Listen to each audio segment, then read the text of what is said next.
आप कमेंट दे दीजिए।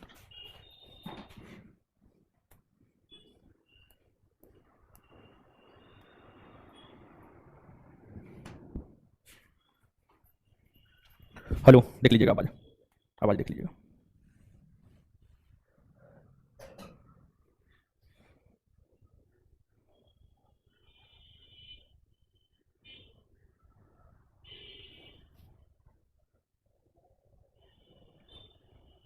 कल का बायोलॉजी का क्लास अपलोड नहीं है क्या?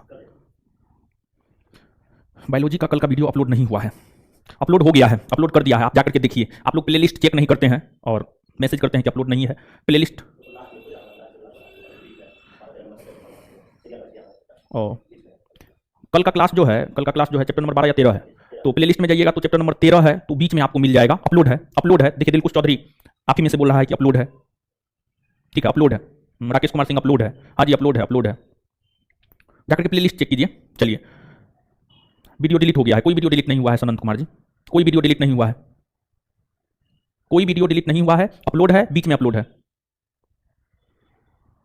अपलोड है। चलिए, तो अब हम लोग आ जाते हैं। हाँ, चीज़ों को ध्यान से देखता है नहीं और फिर चलिए ठीक है। आज जो है क्लास से संबंधित सभी प्रकार की सूचना सबसे पहले हम आपको दे देते हैं।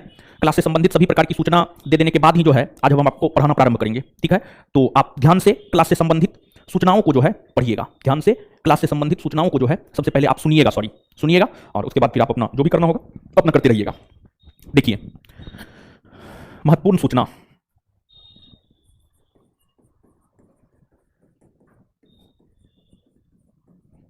महत्वपूर्ण सूचना, महत्वपूर्ण सूचना क्या है? तो महत्वपूर्ण सूचना जो है आपको यह है कि पिछले सप्ताह बुधवार को क्लास लेने के बाद जो है क्लास बंद हो गया था, अचानक किसी कारणवश बंद हो गया, जिस वजह से बृहस्पतिवार, शुक्रवार, शनिवार 3 दिन आपका क्लास डिस्टर्ब रहा। फिर हम लोग जो है रविवार से कंटिन्यू पढ़ाना प्रारंभ किया आपको। रविवार को हम बिट्टू सर दोनों पढ़ाए, सोमवार को, मंगलवार को, बुधवार को। आज बुधवार है, आज भी हम और बिट्टू सर दोनों आदमी पढ़ाएंगे। तो 4 दूना 8 क्लास टोटल हो गया। तो मतलब अब आपकी भरपाई जो है पूरी हो गई है। 3 दिन उधर और 3 दिन इधर। इस सप्ताह में 6 दिन, 6 दिन 9 दिन हो गया। ठीक है, 6 दिन 9 दिन हो गया, तो 9 क्लास आपका होना चाहिए था। टोटल 8 क्लास जो है आज मेरा और बिट्टू सर दोनों आदमी का क्लास होगा, तो टोटल 8 क्लास हो जाएगा। यानी कुल मिलाकर के इस सप्ताह की चीजों तक को हमने आपकी भरपाई कर दी, क्लास हमने आपको करवा दिया। बायो का पुराना वीडियो अपलोड है, न्यू वाला अपलोड कर दीजिए। इस बैच में राहुल कुमार जी, अगर आपने इस बैच में पढ़ा है तो इस बैच में जो पढ़ाया गया है वही वीडियो अपलोड है, कोई पुराना वीडियो अपलोड नहीं है। ठीक है राहुल कुमार जी, इस बैच में जो पढ़ाया गया है वही वीडियो अपलोड है, कोई पुराना वीडियो अपलोड नहीं है। इस बैच के जो छात्र हैं वो इस बात से अवगत हैं, समझ गए? बीच में उठ करके आने वाला होगा, तो ये चीज है। आज आपका हम क्लास लेंगे, मेरे बाद बिट्टू सर क्लास लेंगे, तो बिट्टू सर जो है बायोलॉजी खत्म कर देंगे। आज हम क्लास लेंगे, मेरे क्लास लेने के बाद जो है आपको बिट्टू सर क्लास लेंगे, और जब बिट्टू सर क्लास लेंगे तो बिट्टू सर जो है बायोलॉजी खत्म कर देंगे। आज मतलब 2 चैप्टर का ऑब्जेक्टिव बचा हुआ है, दोनों चैप्टर का ऑब्जेक्टिव जो है सर आज आपको करवा देंगे, और आज बायोलॉजी समाप्त करने की घोषणा सर आपको कर देंगे। ठीक है, अगली बात यह है कि बायोलॉजी आपका समाप्त हो गया। टोटल का टोटल जो है, टोटल का टोटल जो है बायोलॉजी में टोटल 18 चैप्टर है, और 18 चैप्टर में हर चैप्टर में जो है आपको ऑब्जेक्टिव है, सब्जेक्टिव है। तो अब बायोलॉजी में जो टोटल 18 टॉपिक है, बायोलॉजी में जो टोटल 18 टॉपिक है, मतलब पूरा का पूरा जो बायोलॉजी है, पूरे 18 टॉपिक को अब आपको रिवीजन करना है, रिवीजन करना है। ठीक है, रिवीजन करना है। और आप सुन लीजिए, आज के बाद सरस्वती पूजा है, कल 26 जनवरी है, तो कल आपका क्लास नहीं है, सरस्वती पूजा का छुट्टी हो जाएगा आज के बाद। ठीक है, आज के बाद जो है सरस्वती पूजा का छुट्टी हो जाएगा। फिर आपका क्लास सोमवार से चलेगा, सोमवार से चलेगा यानी 30 जनवरी से चलेगा, सोमवार से चलेगा यानी 30 जनवरी से जो है पुनः आपका क्लास अपने समय अनुसार चलेगा। और पुनः जब आपका क्लास अपने समय अनुसार चलेगा तो ये ऑफलाइन एंड ऑनलाइन दोनों चलेगा। अभी तो फिलहाल सिर्फ और सिर्फ जो है ऑनलाइन चल रहा है, लेकिन 30 जनवरी से जब क्लास शुरू होगा तो आपका क्लास ऑफलाइन और ऑनलाइन दोनों मोड में चलेगा, ऑफलाइन और ऑनलाइन दोनों मोड में चलेगा। और अगली बात यह है कि 30 जनवरी यानी सोमवार को जब आपका क्लास होगा तो सोमवार को पूरे बायोलॉजी का टेस्ट होगा, सोमवार को पूरे बायोलॉजी का टेस्ट होगा। और इस बायोलॉजी के टेस्ट में जो लड़का टॉप करेंगे, इस बायोलॉजी के टेस्ट में जो लड़का टॉप करेंगे, पहला स्थान पर जो आएंगे उन्हें 1000 रुपया दिया जाएगा, सेकंड स्थान पर जो आएंगे उन्हें 500 रुपया दिया जाएगा, और थर्ड स्थान पर जो आएंगे, थर्ड स्थान पर जो आएंगे उन्हें 200 रुपया दिया जाएगा, उन्हें जो है 200 रुपया दिया जाएगा। और फोर्थ स्थान पर जो आएंगे उन्हें 100 रुपया दिया जाएगा, और फिफ्थ स्थान पर जो आएंगे उन्हें 50 रुपया दिया जाएगा, फिफ्थ स्थान पर जो आएंगे उन्हें 50 रुपया दिया जाएगा। ये पुरस्कार की राशि है। आप सभी लोग जी जान लगाकर पूरे बायोलॉजी का रिवीजन कर जाइए, जी जान लगाकर पूरे बायोलॉजी का रिवीजन जो है आज के क्लास के बाद कर जाइए।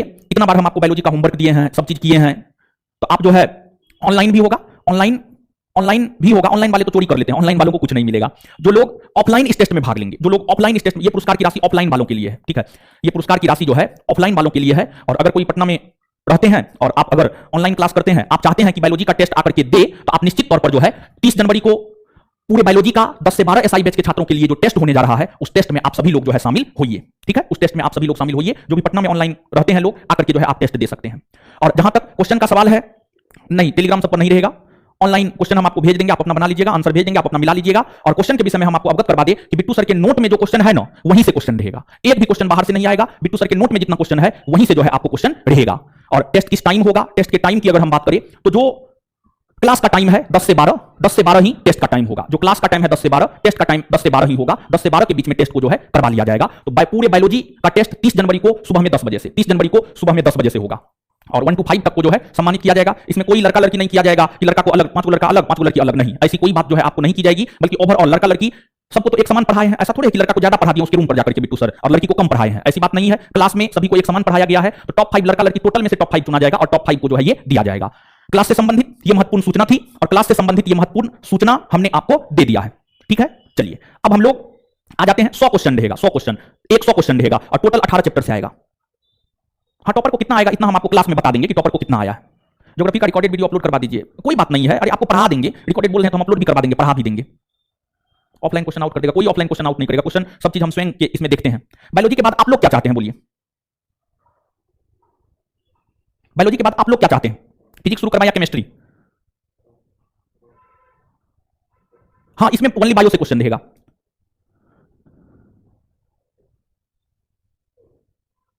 Chemistry, chemistry, chemistry, physics, chemistry, chemistry, polity, chemistry, chemistry, physics, chemistry. Maximum लोग केमिस्ट्री बोल रहे हैं, कुछ लोग फिजिक्स भी बोल रहे हैं, कुछ लोग पॉलिटी भी बोल रहे हैं, इकोनॉमिक्स बोल रहे हैं, लेकिन मैक्सिमम लोग केमिस्ट्री बोल रहे हैं। केमिस्ट्री की शुरुआत करवाते हैं आपके बैच में। और जैसे मॉडर्न इंडिया हिस्ट्री का नोट हम आपको नया दे रहे हैं, केमिस्ट्री का भी नोट जो है आपको नया मिल सकता है। और चैप्टर वाइज ही केमिस्ट्री का नोट मिलेगा और चैप्टर वाइज केमिस्ट्री का नोट जो है आपको नया मिल सकता है, नया मिल सकता है। और जो पुराना नोट अभी मार्केट में वायरल है, पुराना नोट, वो नोट चेंज होगा और उसमें बहुत सारी चीजें जो है आपको ऐड किया जाएगा, बहुत सारी चीजें जो है आपको उसमें ऐड किया जाएगा। चलिए, मैक्सिमम लोग केमिस्ट्री बोल रहे हैं तो केमिस्ट्री की शुरुआत करवा देंगे। ठीक है, जब छुट्टी के बाद, आज पढ़ाने के बाद छुट्टी दे देंगे, छुट्टी के बाद जब क्लास साइंस का शुरू होगा तो केमिस्ट्री प्रारंभ करवा देंगे, केमिस्ट्री। ठीक है, तो सब लोग जो है केमिस्ट्री कर लीजिएगा, केमिस्ट्री प्रारंभ करवा देंगे, सब लोग केमिस्ट्री कर लीजिएगा। ठीक है, केमिस्ट्री, केमिस्ट्री डन हुआ। केमिस्ट्री मैक्सिमम लोग केमिस्ट्री ही कह रहे हैं, केमिस्ट्री डन हुआ। केमिस्ट्री एकदम सर बिट्टू सर नए अंदाज में, नए तरीका से, नए कंटेंट के साथ जो है आपको पढ़ाएंगे। ठीक है, केमिस्ट्री, केमिस्ट्री, केमिस्ट्री डन हुआ। चलिए, तो अब सूचना सब दे दिए हैं, अब आइए। और सूचना देने के लिए ही आज थोड़ा सा क्लास जो है हम पहले प्रारंभ कर दिए ताकि सूचना में थोड़ा टाइम चला जाता है। तो सूचना अब हो गया है। अब भाई जी लोग आ जाइए, अब हम लोग जो है पढ़ना प्रारंभ कर देते हैं। अब आप गौर कीजिएगा, कल के क्लास में पुर्तगाली ईस्ट इंडिया कंपनी के विषय में हम आपको बता दिए थे, पुर्तगाली ईस्ट इंडिया कंपनी के विषय में बता दिए थे। पुर्तगाली के बाद आगे जो हमें देखना है, पुर्तगाली के बाद आगे हमें Dutch east India company, Dutch east India company के विषय में देखना है। डच ईस्ट इंडिया कंपनी के विषय में हमें देखना है। ठीक है, अब आप चीजों को समझिएगा, चीजों को अब आप समझिएगा। देखिए, डच शुरू करने से पहले एक दो प्रश्न हम आपसे जानना चाहते हैं। आप एक दो प्रश्न का जो है जवाब दीजिए ताकि हमको पता चल सके कि आप पढ़ रहे हैं या नहीं पढ़ रहे हैं। ठीक है, पढ़ रहे हैं या नहीं पढ़ रहे हैं। चलिए, एक बात बताइएगा, आप हमको समझिए, एक बात आप हमको बताइएगा कि बंगाल, पश्चिम बंगाल के भीतर पुर्तगालियों ने समुद्री लूटपाट को लेकर, पश्चिम बंगाल के भीतर पुर्तगालियों ने समुद्री लूटपाट को लेकर किसे अपना एक केंद्र बिंदु बनाया था? किसे अपना एक केंद्र बिंदु बनाया था? किसे अपना एक केंद्र बिंदु बनाया था? क्वेश्चन आप समझ रहे हैं, टेस्ट कोचिंग पे होगा। प्रियांशु रंजन कश्यप हुगली, सुमित कुमार हुगली, किशन कुमार केमिस्ट्री बोल रहे हैं हुगली, प्रेम सक्सेना हुगली, प्रीति कुमारी हुगली, आदित्य देव हुगली, सचिदानंद हुगली, पारसमणि हुगली, छोटी सिंह हुगली। चलिए ठीक है, हुगली, जो भी लोग बोले हुगली, सभी का सही उत्तर है। इसके बाद एक और क्वेश्चन का आप लोग जवाब दीजिएगा कि पुर्तगालियों के द्वारा स्थापित जो आपको कारखाना था, वह उत्पादन का केंद्र होता था या भंडारण का केंद्र होता था? उत्पादन का केंद्र होता था या भंडारण का केंद्र होता था? उत्पादन का केंद्र होता था या भंडारण का केंद्र होता था? थोड़ा सा बताइएगा आप हमको।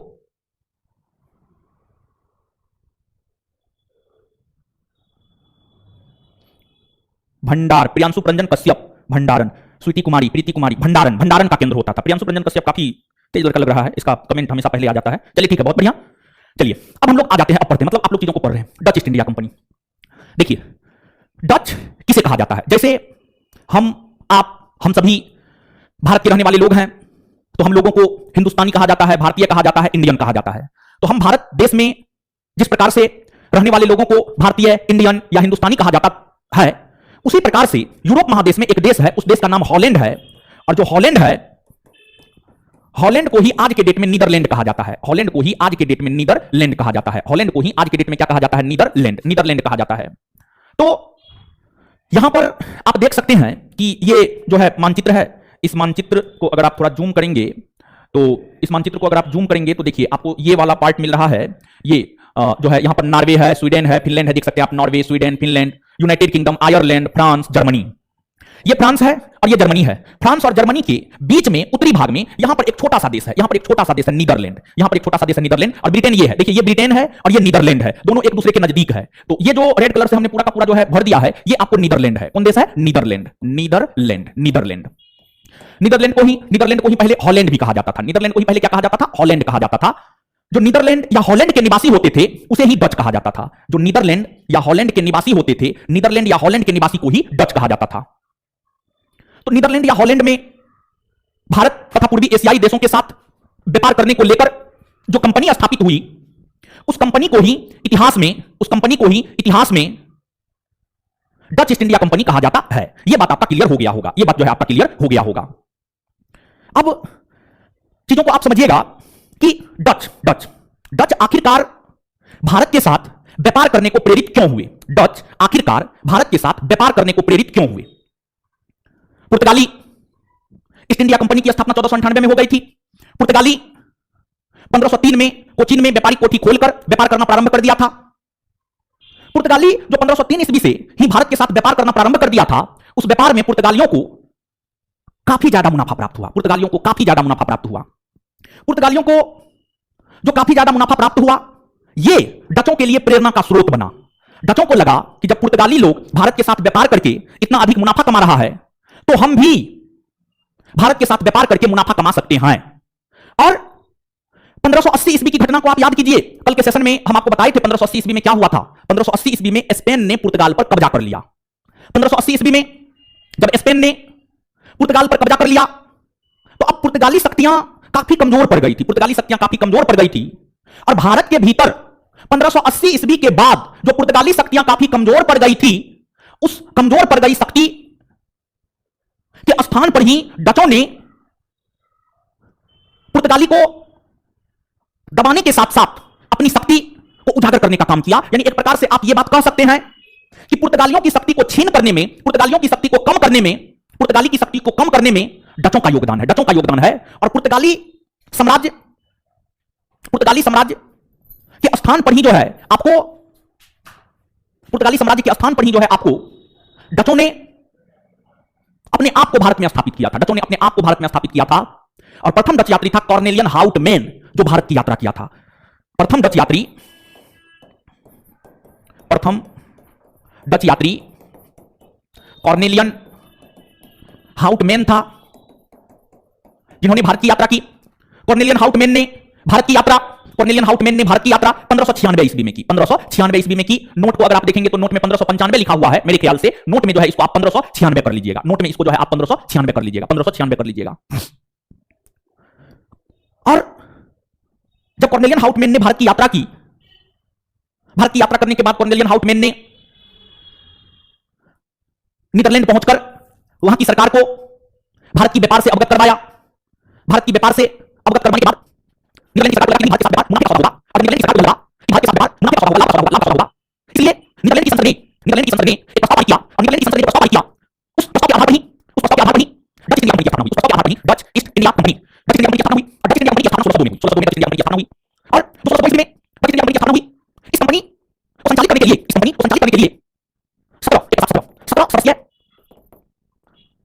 17 सदस्यीय एक व्यापारिक मंडल का गठन किया गया। मतलब 17 सदस्यीय व्यापारिक मंडल का गठन किया गया।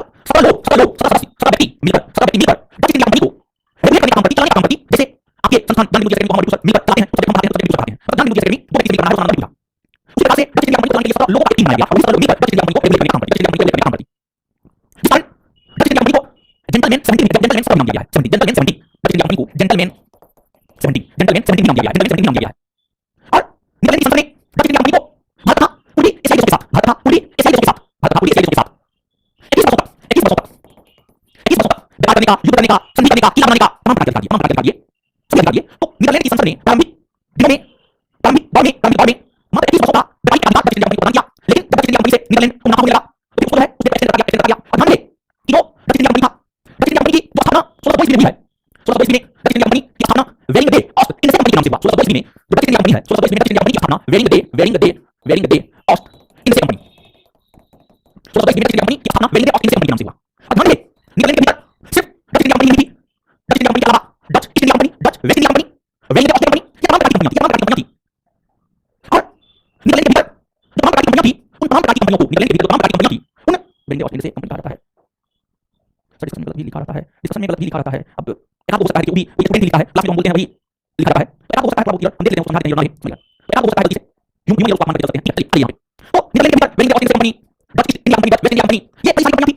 तो ये कई सारी कंपनियां थी, इन सभी कंपनियों को बाद में मिला दिया गया, इन सभी कंपनियों को बाद में मिला दिया गया, और इन सभी कंपनियों को बाद में मिला दिया गया, तो नाम दिया गया United East India Company, United East India Company of Netherland, United East India Company of Netherland, United East India Company of Netherland. तो आपको समझिएगा, जब आपको स्थापना हुई थी कंपनी की, तो उसका नाम Wellington of India company, Wellington of India company, बाद में डच इंडिया कंपनी आया, और बाद में जाकर कई सारी कंपनियों को डच इंडिया कंपनी के साथ मर्ज कर दिया गया, और कई सारी कंपनियों को डच इंडिया कंपनी के साथ मर्ज कर दिया गया, तो फिर इस कंपनी का नाम दिया गया United India Company of Netherland, United India Company of Netherland. तो बस में वेलिंगटन ऑफ इंडिया कंपनी हो, डच इंडिया कंपनी हो, या फिर United India Company of Netherland हो, सभी को एक ही कंपनी मान के चलना है, और सभी का स्थापना करना है, सभी का स्थापना हम 1622 लिख सकते हैं, एक फौजी को 1622 लिख सकते हैं, एक फौजी को 1622 लिख सकते हैं, 1622 ऐसे है एसएससी यहाँ तो एक काम नहीं है, एसएससी एसएससीएल ये सब जो है नाम में पता है, सिर्फ डच इंडिया कंपनी का नाम नहीं लिखा, लेकिन डच इंडिया कंपनी का नाम कोई भी नाम दो, लेकिन बात पूछेगा वेलिंगटन ऑफ इंडिया कंपनी का नाम हुई है तो क्या करना चाहिए, क्या होगा, क्या हो गया, फिर पूछेगा यूनाइटेड इंडिया कंपनी तो फिर नाम रहेगा, तो एक ही बात है, क्यों अलग बात है, लेकिन यहाँ 1622 नहीं मान के चल सकते हैं, ठीक है।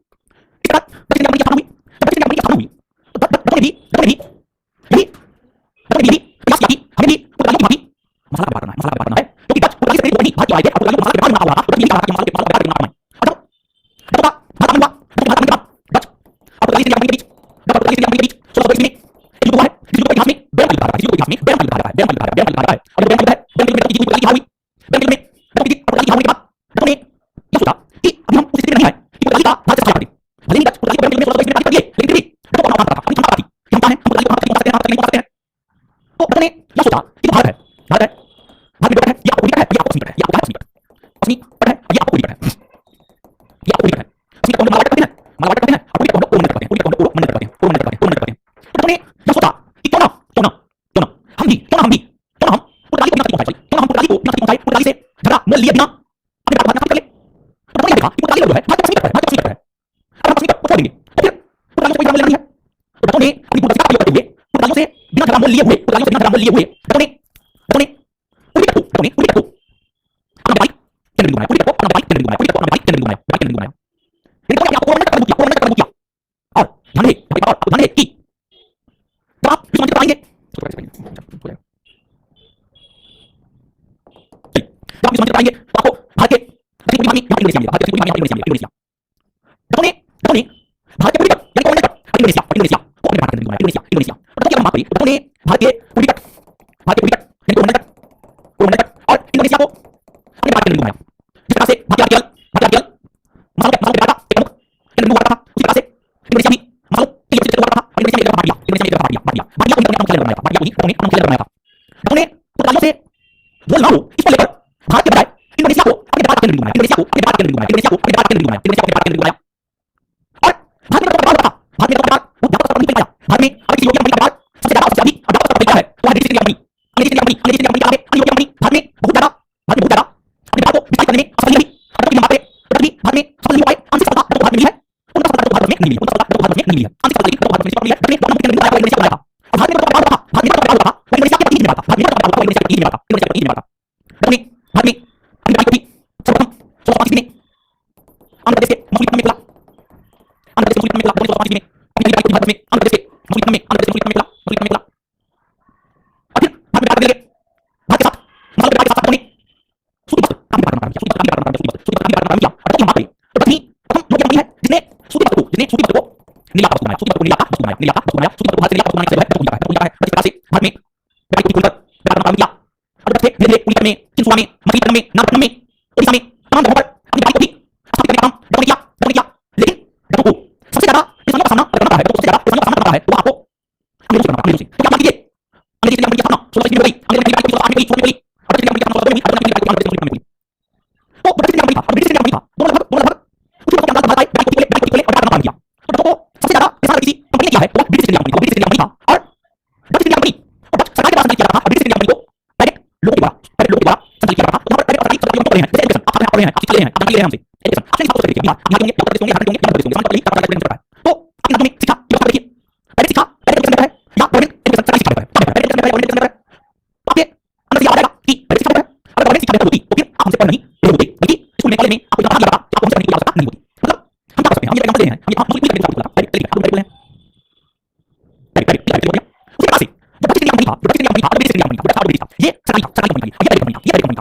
सरकार की अनुमति के बिना कुछ नहीं कर सकता, सरकार का अनुमति लेकर होता है। लेकिन प्राइवेट कंपनी समय के अनुकूल परिस्थितियों के अनुकूल निर्णय तुरंत ले लेता है, तुरंत ले लेता है, तुरंत निर्णय लेके काम करना शुरू कर देता है। तो आप सही इस बात को समझिए कि प्राइवेट कंपनी नहीं होगी तो समझ नहीं होगी, ब्रिटिश होगी। ये ब्रिटिशों ने अपने भारत में इस्लाम बना लिया, अपनी जगह को लिया, ब्रिटिश को कोई नहीं लिया, ब्रिटिश को कोई नहीं लिया, ब्रिटिश को कोई नहीं लिया। फिर ब्रिटिशों ने 1759 में बंगाल के चिंचवाड़ा के बेदाना स्थान पर, बंगाल के चिंचवाड़ा के बेदाना स्थान पर, बेदाना स्थान पर जिसको इतिहास में बेदाना लिखा है, जिसको इतिहास में बेदाना लिखा है, जिसको इतिहास में बेदाना लिखा है, जो बेदाना है, बेदाना 1759 से 1759 में ब्रिटिश इंडिया कंपनी और ब्रिटिश इंडिया कंपनी हुआ और जब भारत की हाल में जीत हुई, इसी से भारत खत्म हो गया, इसी से भारत खत्म हो गया। और आप पुराने को देखेंगे, पुराने का भारत से पता करने पुराने के लिए हर प्रदेश में है, पुराने के लिए हर प्रदेश में है और के लिए हर प्रदेश में है, हर ब्रिटिश में है, ब्रिटिश में है। मतलब ये लोग कंपनियों के बीच बहुत ज्यादा आपसी प्रतिस्पर्धा थी, बहुत ज्यादा आपसी प्रतिस्पर्धा थी। और फिर ये लोग कंपनी धीरे आपस में लगने लगा और जब सभी लोग कंपनी आपस में लगने लगा तो ये कंपनियों में जैसे हमने आपको बताया है जैसे पता है भागी कंपनी आपस में लगने सारा फिर आपने के बाद ये हुआ फिर आपने सारा सारा तो सारा नहीं आपस में आपस में लगने लगे और अब ये हम लोग हमने आपके बेट में खाली बात को करने के लिए आपने बात बात दिया सबसे पहले सबसे सामने खाली बैठ के करने के लिए सारा आपस में लगे अंतिम से और की आसान लगे उसी तरह से ये लोग कंपनी आपस में लगने लगे भारत में और सबसे ब्रिटिश कंपनी और सबसे ब्रिटिश कंपनी भारत से अन्य कंपनी को बाहर नहीं किया बल्कि भारत में अपनी प्रस्ताव दिया, भारत में अपनी प्रस्ताव दिया। ब्रिटिश कंपनी क्या भारत नाम है, भारत क्या लोगों का क्या सब है आपको पता नहीं है, इसमें हमें आपकी जाति के लिए बजाय बात करके हमने हमारे ऊपर करने का काम किया। ब्रिटिश कंपनी क्या करूंगा, ब्रिटिश कंपनी क्या करूंगा, अब ब्रिटिश कंपनी का जो हमें बना है, ब्रिटिश कंपनी का जो हमें बना है वो British India company, British company का जो हमें बना होता है वो British India company, British India company. ठीक है, लेकिन उसका एक तो ये है, तो ये है उसको हम लोग कहते हैं हम लोग आएंगे एक बार इसको डिसाइड कर लेते हैं कि दिमाग में बैठता है क्या नाम है, क्या नाम है, क्या नाम है, किस नाम है, क्या नाम है, उसको नाम दिया चलिए ये बात डिसाइड करते हैं, आगे बढ़ते हैं। चलिए नीदरलैंड के इसको कहा जाता है, नीदरलैंड के इसको कहा जाता है अपन जाति को ना पढ़ने हाउस में, अपन जाति को ना पढ़ने हाउस में बात किया 1696 में 1696 में ब्रिटिश कंपनी का नाम हुआ 1602 ब्रिटिश कंपनी का नाम हुआ 1602 अब ब्रिटिश कंपनी के कहा range of India British company के कहा range of India range of India वाली ब्रिटिश कंपनी ब्रिटिश कंपनी वाली British company Netherland British company Netherland British company को कितने बहुत भारत पुलिस के साथ करने का इसलिए ब्रिटिश कंपनी की कंपनी किस तरह की किस तरह की इस तरह से कहा है 70 में इस लोग कंपनी को 70 जनरल की जनरल की कंपनी को 70 जनरल की जनरल की है और ब्रिटिश कंपनी इस लोग कंपनी को जनरल की जनरल की और जनरल को 1602 जनरल को 1602 इसी बात को इसी बात की है आगे हम कल हमारा इंडोनेशिया हमारा इंडोनेशिया हम लोग बात करते हैं इंडोनेशिया की बात हमने आपको बताया कि हमने आपको बताया कि हमने आपको बताया कि हमने आपको बताया कि हमने आपको बताया कि हमने आपको बताया कि हमने आपको बताया कि हमने इसके बाद जो है आप थोड़ा सा चीज़ को आगे देखिएगा कौन सा पॉइंट है ये रुकिए एक मिनट 1 2 3 4 5 6 7 8 9 10 10 10 पॉइंट में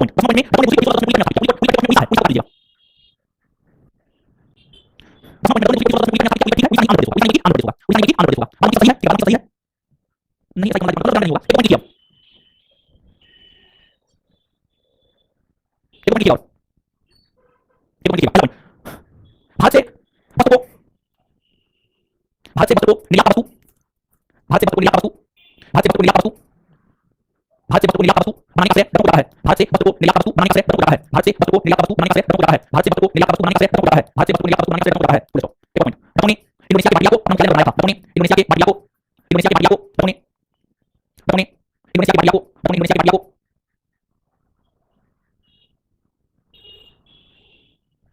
डॉक्टर ने इंडोनेशिया के बाडिया को अपना कैलेंडर बनाया ठीक है इस बात जो है समाज संस्था का आगे बढ़ता है ठीक है ये हम आपको बताते हुए हमने बताया वाला कर लीजिएगा अब वाला पॉइंट ये होगा कि तो आपको और क्या होगा तो ये क्या होगा पूरी पूरी काम करते हैं अंदर में हां बात कैसे करेंगे हैं पंसी से कंपनी पाएंगे पंसी से कंपनी कैसे होता है ये भगवान पंसी से कंपनी क्या जाएगा समझ पंसी से कंपनी है पंसी से पाएंगे सब पाएंगे हसन आपको लाइन में हां ये बताते हैं हम इसलिए मिस पूरा कंपनी से कंपनी का लाइन मार के मशीन से देखिए ध्यान दिया हम आपको आए जो है आपको क्या है आपको हम ये बताए कि जो है तो लिया था वो कोई नहीं हुआ था और उसके बाद जो है उन लोगों को दिया था दोनों भाई कोई नहीं हुआ बाद में एक लोगों को दिया अपना नहीं मार कर दिया और मार कर दिया कौन करने लगा किस मामला में ये हम क्लास लेकर बात बोलते हैं आप ध्यान नहीं देते किस मामला में है किस मामला में ठीक है तो ये समझ आ गया नहीं दो बोले हैं 15 हैं 15 नहीं होगा 15 बोले हैं 15 नहीं होगा ठीक है 15 स्पेक्ट्रम में बहुत डाटा है रोशन जी स्पेक्ट्रम बहुत डाटा है सारा संस्था ये हम करते हैं अरे बाबा संस्था नहीं आते फिर है प्रकार संस्था बनाते हैं संस्था फ्रांसिस देते भारतीय संस्था को बनानी है अमेरिका को बनानी है तो ये चीज आपको याद करना है ये चीज आपको याद करना है हाई स्पेक्ट्रम में क्या मतलब है आपको एक ऊपर के इसमें लिखा हुआ है उससे टेक्निक से हम आपको बताए हैं कि है आपको मतलब दो तो आपको हम सब को पेपर ही है आपको बच्चों को नोट लिखते हैं समझ आपको नोट लिखते हैं ऐसी बात नहीं लिखते हैं बल्कि आगे जो है आपको बताते हैं तो इसलिए हमने आपको सारा संस्था को लिखना आपको पड़ता है इसको याद कर लीजिए ठीक है आप लिख लीजिए ठीक है लिख लीजिए फुल इसके बाद हम लोग लिखना है ब्रिटिश इंडिया क्लास में हो रहा है, सरस्वती पूजा है, सरस्वती पूजा है, और सोमवार से क्लास होगा, और सोमवार को सबसे पहले आप देख होगा। बहुत सारा बुक हम देखते हैं, समझ गए? बहुत सारा बुक देखते हैं, ये देखिए, ये वाला बुक देखिए ना, ये वाला जो बनाए हैं, ये चीज समझ गए? कोई बुक अच्छा नहीं होता है, सब बुक नहीं अच्छा होता है। तो मतलब 8 नहीं होता है, मतलब 8 नहीं होता, मतलब 8 नहीं होता, मतलब 8 सब चीज आप लिख रहे हैं, इस आगे लिखने में बड़ी, बाद में आप लिख रहे हैं, बाद में आप लिख रहे हैं, धन्यवाद। ठीक है, हम देखते हैं।